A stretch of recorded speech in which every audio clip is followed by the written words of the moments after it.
Nakshuta, kalaway napin ka ako eh. Tapos sinabi ko kayo, laklak yung sabo. Ito, may kuya ka ako. Sagli muna eh, ako sanda kapota. Sige na. Teka, ano tong duck goose na to? It is your turn to play Duck Duck Goose. Just choose who is the goose. Duck, goose. Anak, narinig ba kita naglalaro ng Duck Duck Goose? Opo ma, turn ko na daw po para maglaro neto eh. Bakit po? Ano pong problema dito? May problema po ba sa larong to ma? Pero ngayon lang ng laro yun, anak, di ba?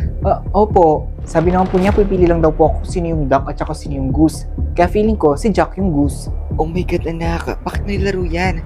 Bakit ikaw napili maglaro yan? Bakit ma? Ano po problema? Ginagamit ang larong yan para sa population control, anak. Patay na si Jack.